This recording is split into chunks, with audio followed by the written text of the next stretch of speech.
नमस्कार, जय श्रीराम. आपण सर्वजण या आळे या परिसरात वास्तविक ज्या उद्देशासाठी आलो होतो ते आपण गांधी हॉस्पिटलचं प्रकरण झाल्यानंतर काही एक माहिती आपल्यासमोर द्यावी म्हणून आपल्यासोबत बसलो आहोत की या ठिकाणी पिंपळगाव जोगा धरण 1997ला जी सुरुवात झाली आणि तिथून अगदी पुढच्या नगर संगमनेर सगळीकडचे जेवढे पण त्या धरणामध्ये बाधित झालेल्या चाऱ्या, पोटचाऱ्या, कॅनॉल सगळ्यांचे पैसे मिळाले. परंतु म्हणजे धरण आपल्या इथे उभं राहिले आहे जुन्नरमध्ये, परंतु या जुन्नरमध्ये असणाऱ्या तब्बल 36 चारीपासून तर राजुरीपर्यंत 33 ते 36 एकही रुपया मिळाला नाही. 24 वर्षाने म्हणजे बापू शिवतरे युतीच्या सरकारमध्ये मंत्री असताना राज्यमंत्री होते, पण त्यांनी आम्हाला इतकं चांगलं सहकार्य केलं आणि माझ्याकडे त्या काळामध्ये आमच्या निलेश भुजबळ हा हे प्रकरण घेऊन आला आणि तो प्रकरण घेऊन आल्यानंतर वास्तविक पाहता पेट्रोल पंपाचे मालक काय तर दादांचं नाव प्रकाश पाटील भुजबळ जी आज आपल्यात नाही आहेत, परंतु ते सुद्धा खूप तळमळीने त्यांना वाटत होतं. त्याच्यामध्ये बरेचसे म्हणजे प्रसन्न वगैरे सगळे होते, परंतु या ठिकाणी याचं नाव आम्ही चारी मंत्री पाडलं. त्याचबरोबर याची काम शेवटच्या म्हणजे आता पैसे मिळणार आहेत म्हणून आम्ही तुमच्या समोर आलो आहे. रकमा फार मोठ्या आहेत. मी तुम्हाला फक्त रक्कम सांगेन. त्या असणाऱ्या चाऱ्यांमध्ये 6 प्रकरण आहेत. 2 प्रकरणामध्ये या ठिकाणी एक रक्कम 13,30,40,851. किती? 13,30,40,851 आणि दुसरी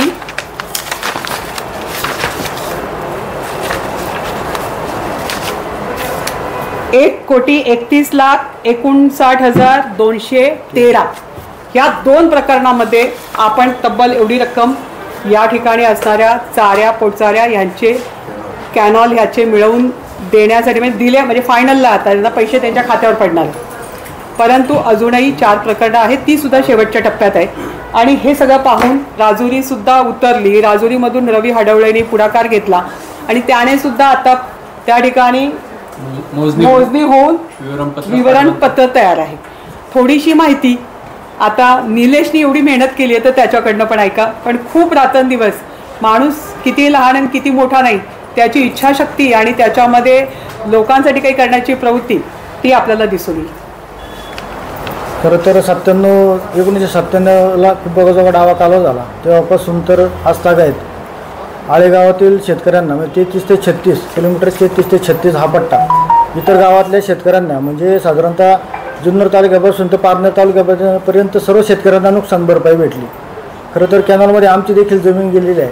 याचा पाठपुरावा करत असताना आदरणीय आशाताई गेले 4 वर्ष झाले 4-5 वर्ष झाले या प्रकरणांची पाठपुरावे करत आलेलो आहे. आदरणीय आशाताई जेव्हा 4-5 वर्षापासून यामध्ये मध्यंतरी मोजणीचे शेतकऱ्यांच्या सातबाऱ्यावर चुकीचे शिक्के पडले होते, कमी जास्त क्षेत्र झाले होते. ते सगळं मोजणी साधारणतः आदरणीय आशाताईंनी साधारणतः 4.5 लाख रुपये मोजणीसाठी मंजूर केले. इरिगेशनने ते मोजणी ऑफिसला भरून ते याचं दुरुस्ती विवरणपत्र तयार केलं. याला साधारणतः 4 वर्षे सगळे या प्रोसेसला लागले. आत्तापर्यंत 4 वर्षामध्ये हे सगळं पाठपुरावा करत असताना या आदरणीय ताईंनी आत्तापर्यंत 4-5 वर्ष झाले 24 वर्षापासून तर आज तागायत एकाही लोकप्रतिनिधींनी याकडे लक्ष दिलं नाही.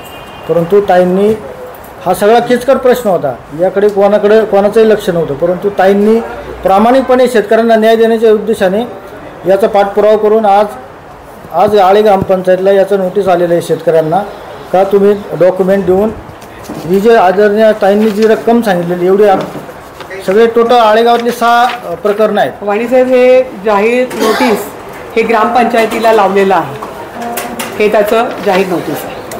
ही रक्कम आज 2 प्रकरणं या रक्कम मंजूर झालेली, अजून 4 प्रकरणं आहेत ती अंतिम प्रोसेसला आहे. साधारणतः 1-1.5 महिन्यामध्ये ती सुद्धा रक्कम मंजूर होईल आणि 2च प्रकरणांची माझ्या मते साधारणतः 14 ते 15 कोटी रुपये मंजूर आहेत आत्ता.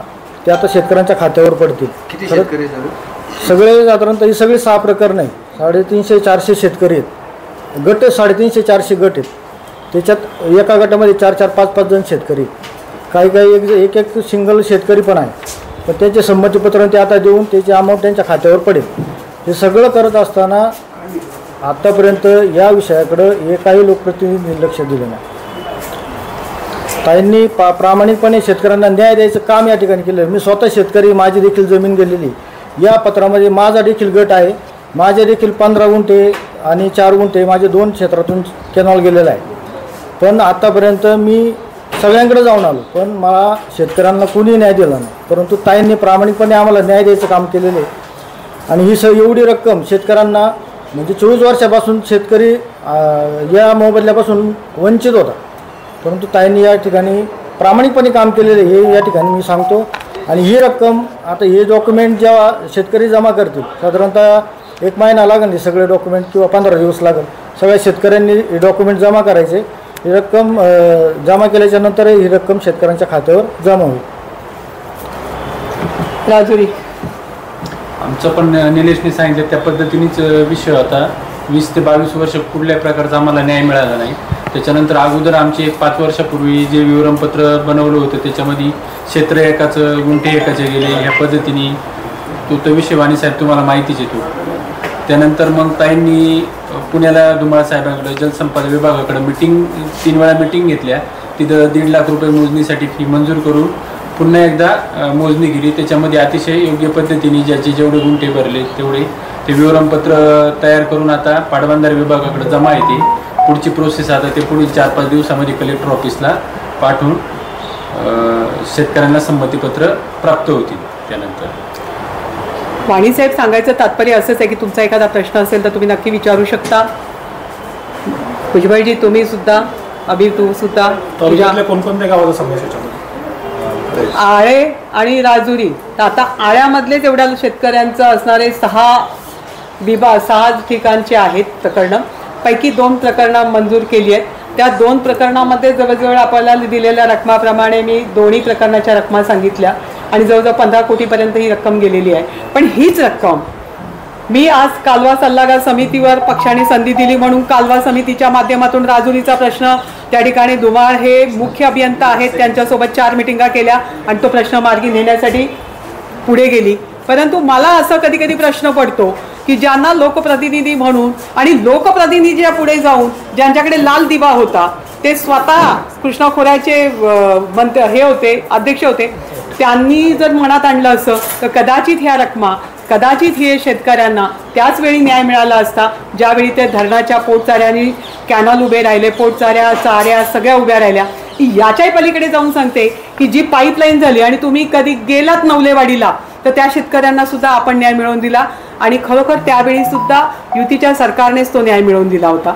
त्याच्याही पलीकडे जाऊन गेल्या 1.5 वर्षापूर्वी या सरकारच्या आधी देवेंद्रजींनी स्वतः, म्हणजे अजित पवार तर आत्ता पक्षामध्ये आले तेव्हा ते पक्षात नव्हते, त्यांची सत्ता नव्हती, परंतु त्या काळामध्ये देवेंद्रजींनी, तुम्ही पाहिलं असेल की मी त्यांच्याकडनं ऑर्डर घेताना की 108 कोटीचं पाईपलाईनची मंजुरी देवेंद्र फडणवीस जे आज देवाभाऊ या महाराष्ट्राचे मुख्यमंत्री आहेत त्यांनी त्यावेळेला मला ऑर्डर दिलेली आहे. ती ऑर्डरसुद्धा तुमच्या हातात देते. आणि मग विचार करा की ज्या व्यक्तीला पैसे काम मंजूर करता येतं, पैसे टाकता येतात, पण ते इथे उद्घाटनाला आले नाही, त्याचा टेंबा आम्ही मिळवला नाही, आम्ही फक्त मिळालेले ऑर्डर टाकली, परंतु दुसऱ्यानेच येऊन इथे अजित पवारला आणून त्यांनी केलं, त्याचा काही फायदा झाला नाही.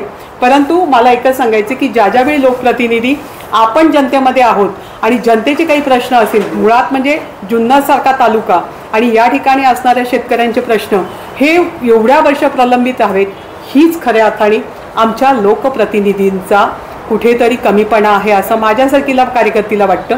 आणि म्हणून मी ज्यावेळी जो प्रश्न आपल्याकडे येईल त्या प्रश्नाला वाचा फोडण्यासाठी, मग तो अन्यायाविरुद्ध असू दे, तो शेतकऱ्यांसाठीच्या हिताचा असू दे, शेतकऱ्यांच्या नुकसान भरपाईचा असू दे, मग ते शेतीत झालेल्या मालाचा, कंपन्यांकडनं होणाऱ्या गोष्टीचा किंवा बाजार समितीमध्ये होणारा त्यांच्याबरोबरचा अन्याय, प्रत्येक गोष्ट जो प्रश्न कोणी घेऊन येईल, जो कोणी न्याय मागेल त्याला न्याय देण्यासाठी आपण पुढे असतो. आणि भारतीय जनता पार्टी म्हणून आज काम पाहत असताना आता संतोष नाना खैरेंना तुम्ही काम करताना पाहताय, ते डायरेक्टर असल्यामुळे त्यांना चांगली नस माहिती आहे शेतकऱ्यांची, ते आता विकास सोसायटीचे चेअरमॅन आहेत, त्या ठिकाणी गांजाळीसारखे पश्चिम विभागातलं नेतृत्व करतायत, आदिवासी विभागातलं नेतृत्व करतायत.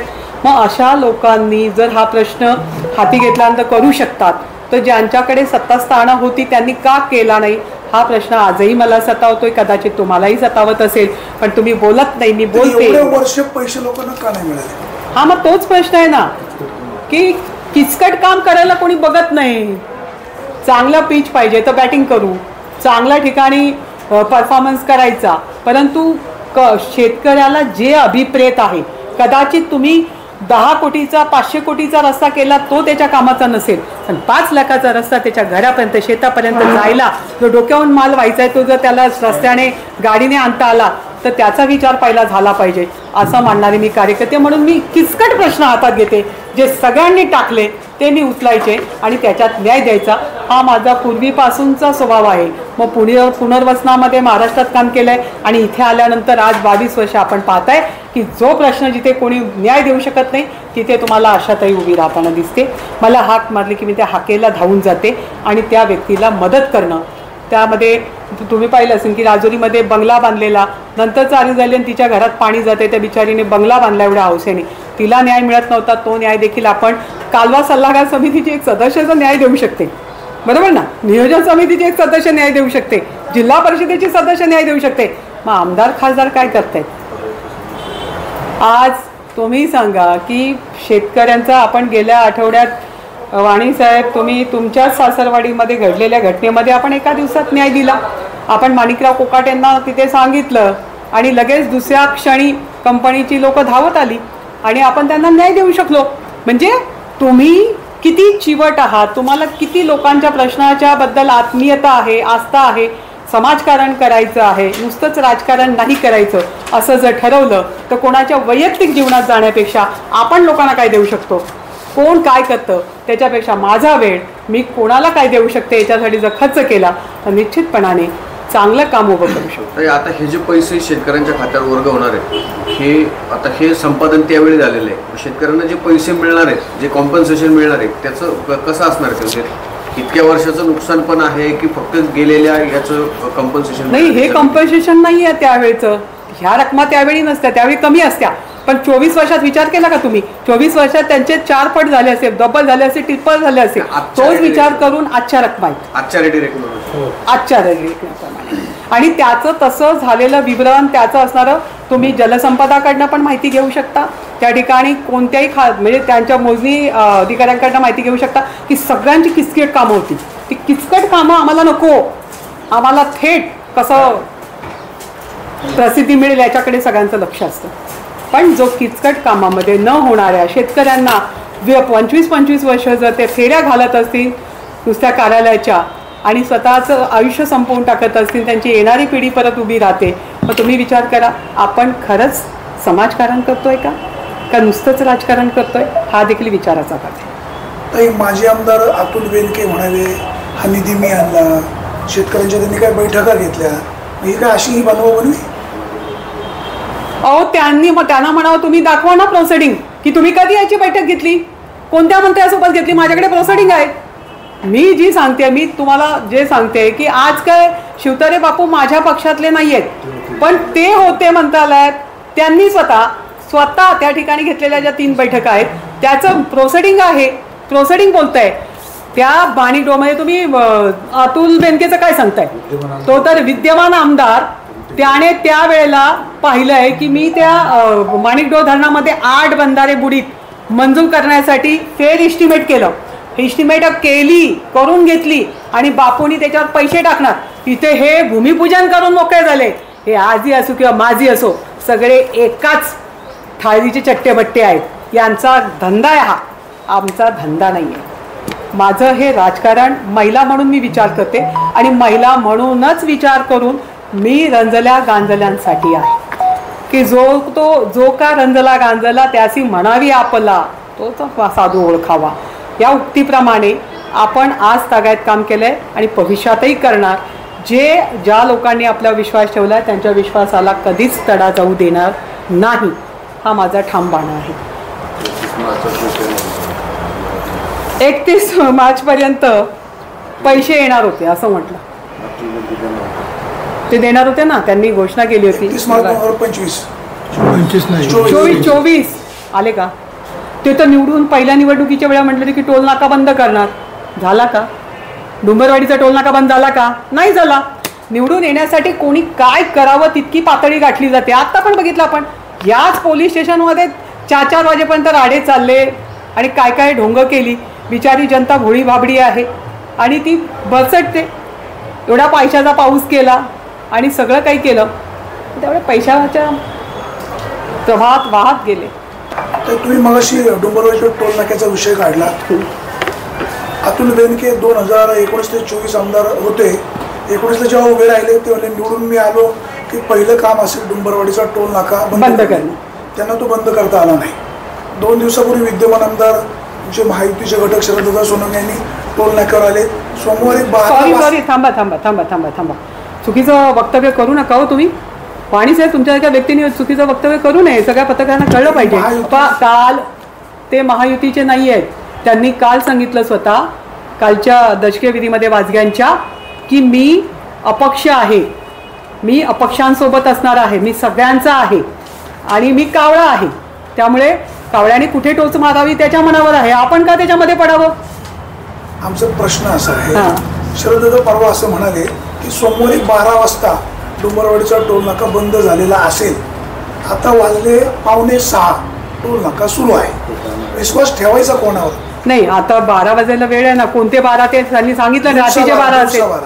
दिवसा 12 असं म्हटलं नाही ना, 12 वाजता म्हटले ना आपण. 12 वाजेपर्यंत वाट बघू. दुपारचे 12 म्हणले होते. दुपारचे 12 म्हटले का रात्रीचे 12? त्यांचं कदाचित नंतर म्हण परिवर्तन झालं असेल का रात्रीच्या 12 वाजता करूया, काय हरकत नाही. आपण रात्रीच्या 12 वाजेपर्यंत वाट बघूया आणि मग उद्या थेट जस्ट वेट अँड वॉच थोडी संधी दिली पाहिजे. तुमची भूमिका रोखठोक असते.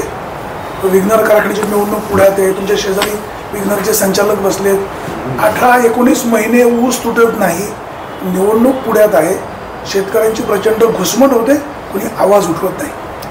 हे बघा कसं असतं वाणीसाहेब, आम्ही सत्तेत असून सुद्धा आंदोलनं करणारी माणसं आहोत. आम्ही सत्तेच्या लालसेपोटी कधीच काही केलं नाही. आम्हाला अटलजींचं एकच गोष्ट कळते की सत्ता गेली तरी बेहतर, परंतु न्याय देणं बंद नाही झालं पाहिजे. न्याय हा झालाच पाहिजे. त्यामुळे उद्याच्या असणाऱ्या राजकारणामध्ये आता सध्याचं राजकारण किती गढूळ झालं आहे आपण पाहतोच आहोत. त्यामुळे उद्याच्या वेळी काय निर्णय घ्यायचा तो आपला अधिकार आहे, तो आपण घेऊ. आज डायरेक्टर असतील, उद्या नसतील, उद्या असतील पण कदाचित वेगळ्या पद्धतीने असतील, असं होऊ शकतो. अर्थ काय घ्यायचा? नाही, जस्ट वेट अँड वॉच. जरा सध्या हरकती वगैरे चालू आहे. 17 तारीख लास्ट, त्याचा निर्णय जरा बघू देत ना. प्रश्नांना उत्तरं काय येतात, कशी येतात, कसं काय होतं ते समीकरण बघूनच आपण निर्णय घेणार आहोत. जे तुम्हाला त्यांच्या पॅनलमध्ये सामावून घेतलं तर प्रश्न हे बघा, तुम्ही आजपर्यंत पाहिलं आहे की कोण कुठे भेटतं, कोणाला भेटतं, काय करतं, मला त्याच्याशी घेणं देणं नाही. मी एकला चलोची भूमिका घेते आणि त्याच पद्धतीने जाते. माझ्या पाठीमागे जनता आणि जनतेसाठी मी, हा माझं समीकरण आहे. कोणाला घेतल्यानंतर काय प्लस होईल काय मायनस होईल याचा विचार केला असता तर कदाचित 9लाच मी आतमध्ये गेली असती आणि कदाचित आज मंत्री म्हणूनच तुमच्या समोर बसली असती. पण तडजोड स्वतःसाठी नाही, जनतेच्या हितासाठी. नारायणगावच्या बस स्थानकाचं काम गेले 15 दिवसापासून सुरू आहे. नुसतं नावाला सुरू आहे. लोकांना प्रचंड त्रास होतो, गैरसोय होते. ते काम कधी मार्गी लागेल? आळेभाट्याच्या बस स्थानकाचं सिमेंट कॉन्क्रीटीकरण झाले, प्रत्यक्षात ॲक्टिव्हिटी नाही. काय आहे की आता आपल्याला जवळच्या आहेत माधुरी ते मिसाळ, त्या आता त्यांचा निरोप कालच मला मिळाला आहे की त्या येत्या 2 दिवसात विघ्नहर्त्याच्या दर्शनाला येत आहेत. भीमाशंकरला पण येत आहेत. त्यांनी मला निरोप पाठवला आहे. शरद भाऊ परवा आले होते वाढदिवसाला, तेव्हा त्यांनी सांगितलं की ताईंचा निरोप आहे, ताई कधी तुम्हाला कळवतील त्यावेळी आपल्याला त्यांचं इथे अभिषेकाला येणार आहेत. निश्चितपणाने त्यावेळी तुम्हालाही कळवलं जाईल, तुम्हाला सगळ्यांना माहिती दिली जाईल आणि हा प्रश्न सोडवण्यासाठी त्यांना आपण पत्र देऊ आणि तो प्रश्न तातडीने कसा मार्गी लावता येईल आणि चांगल्यात चांगलं काम उभं करण्यासाठी. सरदेसाई देखील, प्रतापराव सरदेसाई हे देखील माझे निकटवर्ती आहेत. आज ते कॅबिनेट मंत्री आहेत. प्रताप सर नाही, ते देखील आहेत. ठाण्यामध्ये असल्यापासून संबंध आहेत. चांगली गोष्ट करायची असेल तर तो पक्षातला असो किंवा नसो, पण पक्षातल्याच असणाऱ्या जर एक महिला प्रतिनिधी जितक्या जिव्हाळ्याने समजू शकतात तर पहिला आपण माधुरीताई इथे येत आहेत, मग त्यांच्याशी पहिला संवाद करू ना आणि त्यांना सांगू मीटिंग लावायला. जर त्यांना कॅबिनेटची गरज वाटली तर. पण प्रश्न सोडवायचा तो मनापासून चांगल्या पद्धतीने सोडवायचा, नुसतं कॉन्क्रिटीकरण केलं आहे वगैरे नाही. आता आज आपण सिन्नरला गेलो तर आपल्याला कसं वाटतं की जुन्नर तालुका शिवछत्रपतीची भूमी म्हणतो, पण त्या सिन्नरला गेल्यानंतर तिथे जो ब्युटीवर इतकं सुंदर झालेलं आहे, चारी बाजूनी इतकी सुंदर सगळी व्यवस्था, चांगले शॉप, तिथे असणारी तिथली जे मेंटेनन्स वगैरे ते पाहिल्यानंतर बरं वाटतं. आपल्याला वाटतं की आपल्या जुन्नरची स्थिती किती वाईट आहे, खालच्या जुन्या स्टँडची, या ठिकाणी ओतूरची काय परिस्थिती आहे, आळाफाटाची तर एकदम वाईट परिस्थिती आहे. या सगळ्यावर मात करण्यासाठी आपण ताई आल्या की त्यांच्या पुढे प्रश्न ठेवू आणि नुसतं ठेवायचा नाही, त्यांना मीटिंग करायला भाग पाडू आणि त्याच्यातून निश्चितपणाने आपल्याला एक चांगला निर्णय घेता येईल असा विश्वास मला आहे. राज्याचे मुख्यमंत्री देवेंद्रजी फडणवीस असं म्हणाले की 2-4 महिन्यामध्ये स्थानिक स्वराज्य संस्थांच्या निवडणुका होणार आहे. तुमचं काम चांगलं असल्यामुळे तुम्ही वेगवेगळ्या 4 मतदारसंघामधून निवडून आलात, यावेळेला कुठल्या मतदारसंघामधून उभे राहतात? नाही, बघा ना, अजून म्हैस पाण्यात आहे, आपण बाहेर मोल करण्यात काही अर्थ नाही आहे. ज्या वेळेला आराखडा डिक्लेअर होईल, मुळात म्हणजे अद्यापपर्यंत कदाचित 2 महिन्याने लागेल किंवा ऑक्टोबरमध्ये पण लागू शकते. आणि म्हणूनसाठी आत्तापासूनच बोलण्यापेक्षा गट किती होणार आहेत, 7 होणार आहेत, तसं जैसे ते राहणार आहेत की 9 होणार आहे, हे सुद्धा अजून फायनल नाही आहे. 22 तारीख म्हणजे उद्याची येणाऱ्या 22ला राज्य सरकारने त्या ठिकाणी कोर्टाला आपला मसुदा द्यायचा आहे. त्या ठिकाणी आरक्षणाबद्दलचा जे निर्णय होईल त्याला आधारित राहून निवडणुका डिक्लेअर होतील, पण लवकर होतील असं त्यांचं म्हणणं आहे. आणि मला तर वाटतं की महानगरपालिका नगरपालिका पहिल्या लागतील असा आमचा हे आहे की ज्यांनी सगळ्या पक्षाच्या सगळ्या नेत्यांकडनं, म्हणजे एकनाथजी शिंदे साहेब असतील किंवा देवेंद्रजी असतील किंवा अजित पवारजी असतील, सगळेच सांगतात, जो तो आपल्या पद्धतीने आपापल्या पक्षाच्या कार्यकर्त्यांना सांगतोय. त्याच्यामुळे निवडणुकीची तयारी रणधुमाळी सुरू झालेली आहे. नवीन काही जिल्हे वाढत आहेत परत? नाही, जिल्हे वाढत आहेत म्हणजे तालुके तब्बल 84 तालुके विधानसभा वाढत आहेत. त्याच्यामुळे कदाचित लोकसभा निश्चितच वाढणार आहेत. त्यामुळे त्याच्यात खूप काही बदल होते, पण ते 29च्या ह्याच्यामध्ये आत्ता नाही. आता आपण वाट पाहतो की 21च्या जनगणनेचा वापर होईल की नाही. तो होणार असेल तर आम्ही असेही 3 वर्ष काढले तर अजून 4 महिने गेले तर हरकत नाही. परंतु आपण तसा विचार केला तर ऑक्टोबरमध्ये मुलांच्या परीक्षा येत आहेत, त्याच्या आधी विचार पावसाळा येतो आहे, पावसामध्ये निवडणुका होतील का, अशा अनेक शंका कुशंका आहेत. जोपर्यंत 22चा कोर्टाचा निर्णय आणि राज्य शासनाचं म्हणणं हे आपल्यासमोर होत नाही तोपर्यंत आपण बोलण्यात काही पॉईंट नाही. आशाताई पराभवाला कधी डगमगल्या नाहीत. 2024ला सुद्धा दुर्दैवाने अपयश आलं. काय आत्मचिंतन किंवा काय कशामुळे घडलं, एवढं रणरागिणी कामाच्या महिला असताना सुद्धा अपयश आलं? हां, कसं आहे की जर कधी पक्षाने ज्या पद्धतीने आपल्याला जी उमेद होती शेवटच्या दिवसापर्यंत आपल्याला सांगण्यात आलं होतं, अनेक पक्षांनी सांगितलं आमच्याकडनं लढा, पण आपण नकार दिला. पण आपण विचार असा केला की आपले कार्यकर्ते, आपली संघटना आपल्याला जाग्यावर ठेवायची असेल तर आपल्याला लढलंच पाहिजे. आणि ती भूमिका आपण घेतली.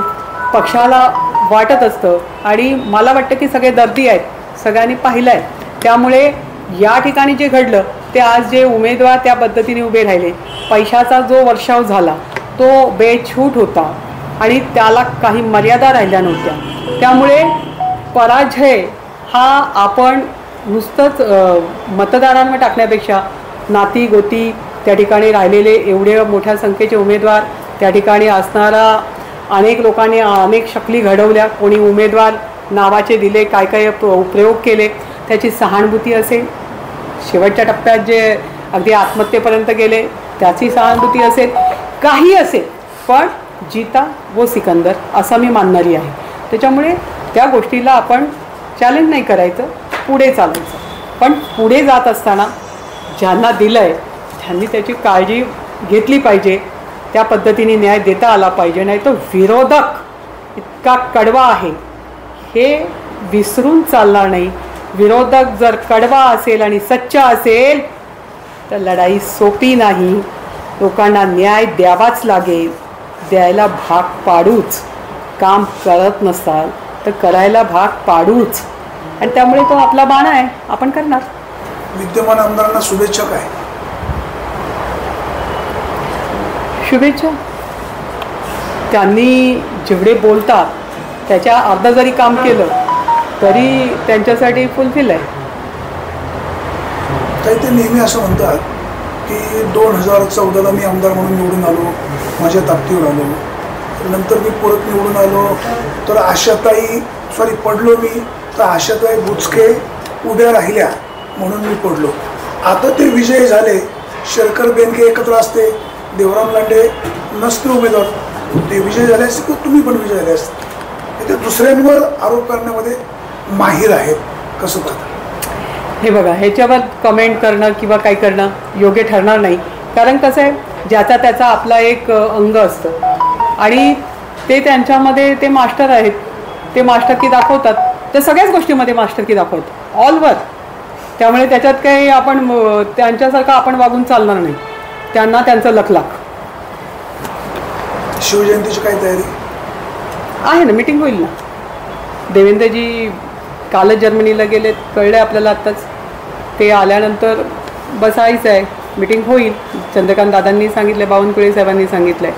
आता सध्या आमची जी चाललेली सगळ्यात महत्त्वाची पक्षाची बांधणी म्हणजे त्याला आपण असं म्हणू की सदस्य नोंदणी आणि सदस्य नोंदणी अभियान हे फार महत्त्वाचं आहे आणि त्या टप्प्यावर काम सुरू आहे. त्यामुळे बाकीच्या गोष्टींकडे लक्ष जरी कमी असलं तरी ही बांधणी आजच्या तारखेपर्यंतच होती, पण तिच्यासाठी आणखीन 6 दिवस वाढवून द्यावं असा तकादा राज्य सरकारने केंद्र सरकारला विनंती केलेली आहे. ती मान्य झाली तर 30 तारखेपर्यंतची मुदत आम्हाला मिळेल सदस्य नोंदणी अभियानामध्ये. आणि निश्चितपणाने राज्याच्या अपेक्षा, केंद्राच्या अपेक्षा राज्याकडनं आहेत, तर त्या आमच्यासारख्या कार्यकर्त्यांनी पूर्ण करण्यासाठी धडपड करावी. ती धडपड आम्ही करतो. ताई, नारायणगावच्या बस स्थानकाचं आता काम सुरू होणार आहे. जे आपलं ओतूरचं बस स्थानक आहे ते पावसाळ्यामध्ये खड्ड्यात जातं, जे जुन्नरचं बस स्थानक आहे त्याचे 12 वाजलेले आहेत, त्यासाठी काही प्रयत्न होतील का? मीटिंग सांगितलं ना तुम्हाला. आता माधुरीताई आहेत आणि त्यांच्या भेटी देऊन आपण भले कशा तुम्ही लोक असाल, आपण त्यांना दाखवू जरा परिस्थिती. ओके, त्यांना सांगू की थोडा 1 तास आमचा वेगळा द्या आम्हाला तुम्हाला फक्त गाडीतून तिथे उतरून बघा आणि फोटो काढून त्यांना देऊन टाकू. म्हणजे त्या तिकडे त्या पद्धतीने मला पूर्ण विश्वास आहे. शेवटचा प्रश्न, सरकार असं म्हणतं का कुठल्याही सरकारी कार्यालयामध्ये म्हणजे प्रामुख्याने महसूलच्या तलाठी आणि सर्कल यांच्या कार्यालयामध्ये कुठलाही अशासकीय कर्मचारी असता कामा नये, परंतु जुन्नरला तहसील कचेरीमध्येच अशासकीय कर्मचारी आहेत, जे अशासकीय व्यक्ती ते शासकीय दप्तर हाताळतात. नाही, नक्की आपण तहसीलदारांना विचारू आणि तसं असेल तर ताबडतोब त्यांना ते कमी करावं लागेल, नाही तर कायम करावं लागेल. 2च पर्याय आहेत. शासनाची बंदी आहे, ती कायम करू शकत नाही, आणि असतील तर त्यांना हस्तक्षेप किंवा त्यांना ह्या तालुक्यात असणाऱ्या प्रत्येक शेतकऱ्याचं जे डॉक्युमेंट आहे ते त्याची संपत्ती आहे. कारण शेतकऱ्याला सोडून दुसरं काय शेतकऱ्याकडे आहे, आणि मग त्याचे असणारे जे महत्त्वाचे डॉक्युमेंट आहे ते कधी गहाळ होऊ शकतात, त्याला धोका होऊ शकतो.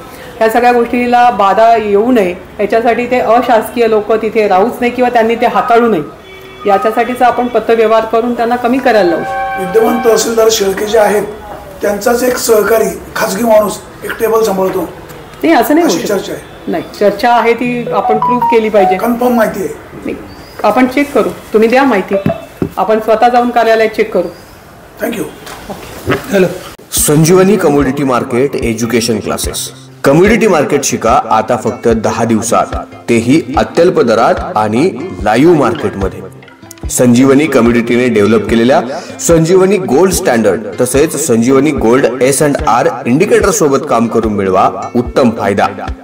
संजीवनी कम्युनिटी मार्केट क्लासेस मध्ये आपला व्यवसाय व नोकरी पाहून शिकण्यासाठी डे व नाईट बॅचेस उपलब्ध. क्लासची फी 10,000 रुपये. मात्र डिस्काउंट ऑफर मध्ये क्लासेस फक्त 5,000 रुपयामध्ये उपलब्ध. आताच संपर्क करा. आमचा पत्ता संजीवनी कम्युनिटी एज्युकेशन मार्केट क्लासेस, त्रिमूर्ती मंगल कार्यालय, 3रा मजला, आळेफाटा. संपर्क क्रमांक 75 58 64 39 60 तसेच 93 22 06 14 71. त्यासोबतच www.sanjeevaniCommunity.com ह्या आमच्या वेबसाईटलाही भेट द्या. कम्युनिटी मार्केट शिकण्यासाठी आताच संपर्क करा. Sanjeevani community education market classes. नमस्कार. माझं नाव संजय विष्णू गाडवे आहे. मी Sanjeevani commodity market education classes Alephata. Commodity market आणि शेअर मार्केट ह्या दोन्ही गोष्टी वेगळ्या असून कमोडिटी मार्केट हे विश्वात पहिल्यांदा ओपन झालेलं मार्केट आहे. तसं कमोडिटी मार्केटमध्ये तुम्ही gold, silver, zinc, copper, crude oil हे तुमचे हार्ड कमोडिटीज आणि ॲग्री कमोडिटीज.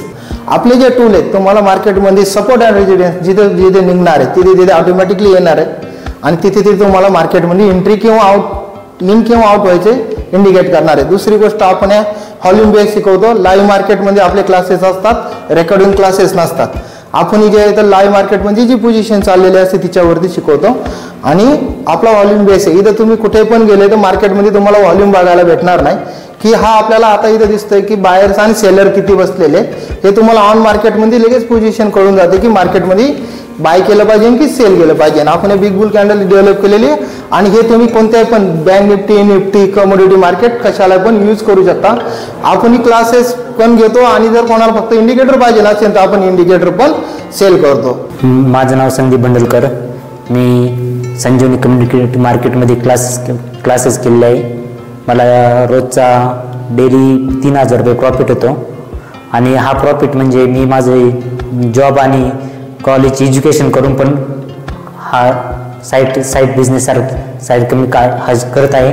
माझं नाव आलिया अब्दुल मौलवी आहे. मी 12वी झालेली विद्यार्थी आहे.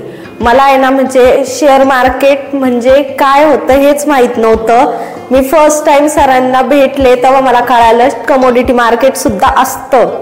तेव्हा मी कमोडिटी मार्केट, संजीवनी कमोडिटी मार्केट जॉईन केलं आणि आज 6 दिवस झाले तरी माझं आजपासून प्रॉफिट चालू आहे. 6 दिवसातच मी खूप चांगलं प्रॉफिट कमवते आणि आज मी स्टेबल आहे आणि इंडिपेंडंट आहे. आजच्या काळात जॉब नाहीये आणि हे आपण कधी पण करू शकतो आणि आपण इंडिपेंडंट होऊ शकतो.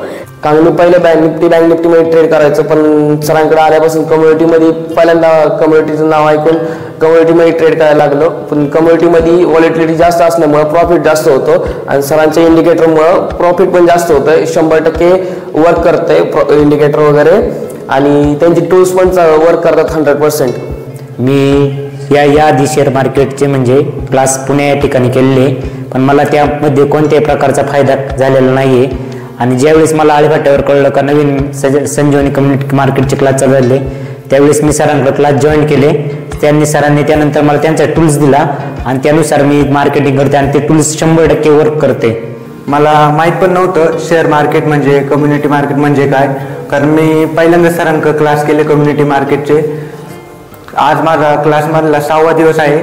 सरांची 10 दिवसाची बॅच असते, पण मला 6 दिवसातच खूप जास्त प्रॉफिट झाला आहे. आणि सरांनी स्वतः काम करून टूल्स बनवले आहे संजीवनी कम्युनिटी टूल्स नावाने. तर मार्केटची बेसलाईन हे कोणच सांगत नाही. सरांनी स्वतः या बेसलाईनवर काम केले. सरांनी मिडल पॉईंट सांगितलाय मार्केटचा.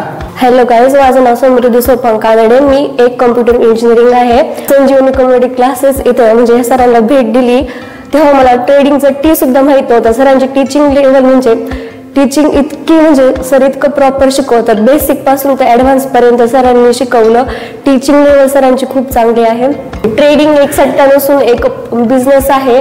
प्रॉपर एज्युकेशन घेऊन जर ट्रेडिंग केली तर प्रॉफिट 100% प्रॉफिट आहे. सरांचे इंडिकेटर इतकं बेस्ट आहेत की लॉस होणं म्हणजे शक्यच नाही. 100% प्रॉफिट आहे त्यात.